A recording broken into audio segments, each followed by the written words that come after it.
Hello friends, welcome to my channel study with Shruti. तो आज हम देखेंगे कुछ इंपॉर्टेंट डिफरेंसेस। पहले हम शुरू करते हैं डीएनए और आरएनए के बीच से। तो डीएनए क्या होता है? It stands for deoxyribonucleic acid. Deoxyribonucleic acid जो है क्या है? डीएनए की फुल फॉर्म है। इट इंक्लूड्स एडेनाइन, जिसको हम ए से डिनोट करते हैं, thymine T, cytosine C and guanine G, और इसमें और क्या होता है? न्यूक्लिक बेसिस होते हैं।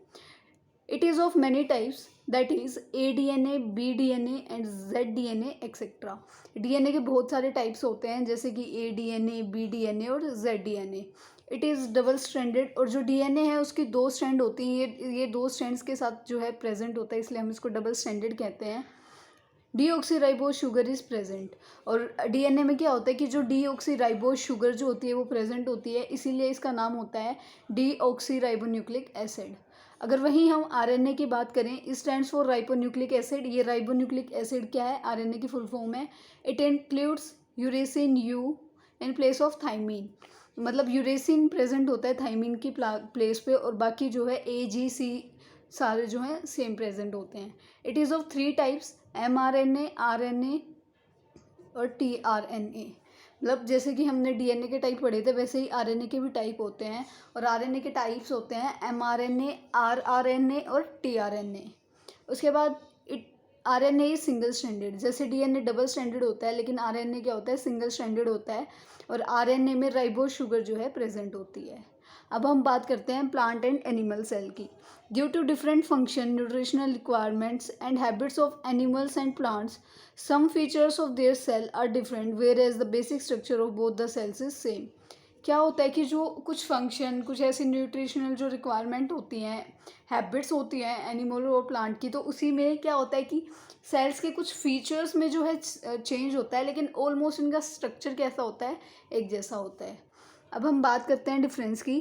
तो अगर हम देखें एनिमल सेल में, smaller in size, generally oval in shape, छोटा होता है साइज में, ओवल शेप का होता है। Cell wall is absent, cell wall भी एब्सेंट होती है इसमें। प्लास्टिड्स भी जो है एब्सेंट होते हैं।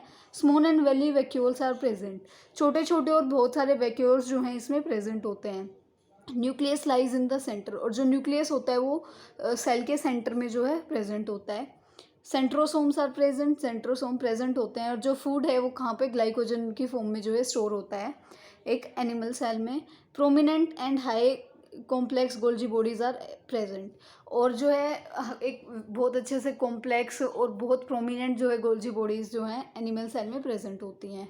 वहीं हम अगर प्लांट सेल की बात करें, तो एनिमल सेल के कंपैरिजन में प्लांट सेल के साइज़ जो है वो बड़ा होता है।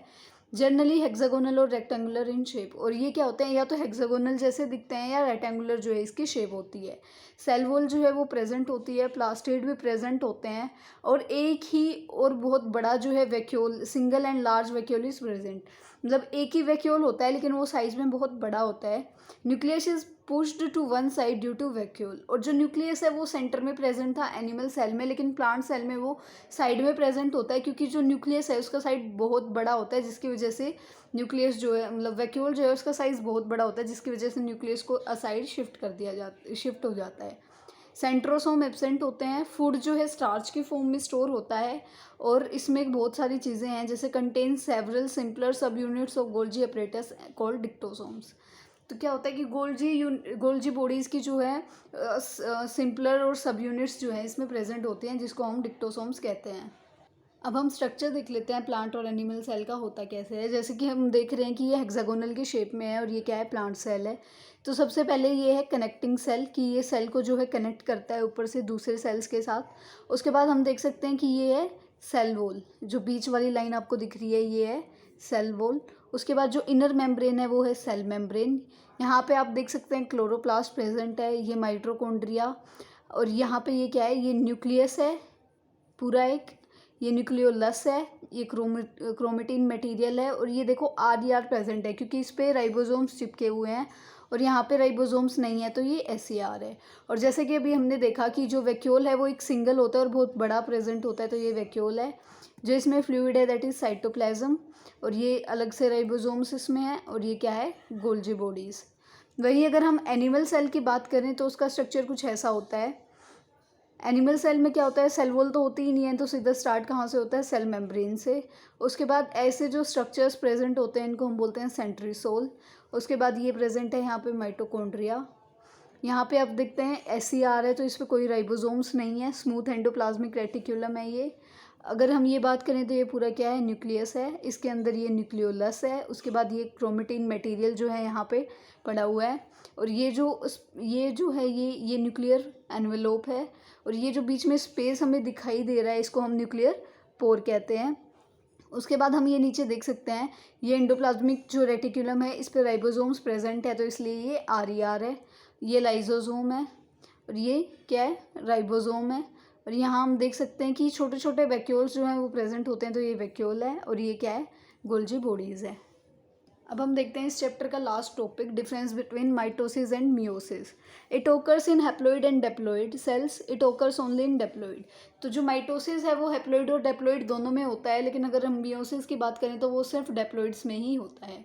Number of daughter cell is 2, number of daughter cell is 4। जो माइटोसिस जब होता है तो 2 ही डॉटर सेल बनती हैं, और जब मियोसिस होता है तो हमारे पास 4 डॉटर सेल जो है बनती हैं। तो जो माइटोसिस है वो कहाँ कहाँ हेल्प करता है, कहाँ कहाँ यूज़ होता है, growth, repairing, healing, replacement of damage cell. जब भी किसी सेल की ग्रोथ करानी हो, उसको रिपेयर कराना हो, उसकी कोई भी उसको डैमेज हुआ है उसको हीलिंग करानी है, या फिर एक डैमेज सेल को रिप्लेस करना है, तो वहाँ पे क्या यूज़ होता है, माइटोसिस का प्रोसेस जो है वहाँ पे होता है। वहीं अगर हम बात करें मियोसिस की, formation of gametes, sex cells take part in reproduction. जब भी गैमेट्स बनते हैं या फिर सेक्स सेल्स बनते हैं तो वहाँ पे क्या होता है, मियोसिस प्रोसेस होता है, और ये क्या करता है, रिप्रोडक्शन में हेल्प करता है। डेप्लॉइड पेरेंट जो होता है, फिर उसके जैसे कि एक डेप्लॉइड पेरेंट है, फिर वहाँ पे माइटोसिस हो रहा है, तो डेप्लॉइड डॉटर सेल्स ही बनेंगे।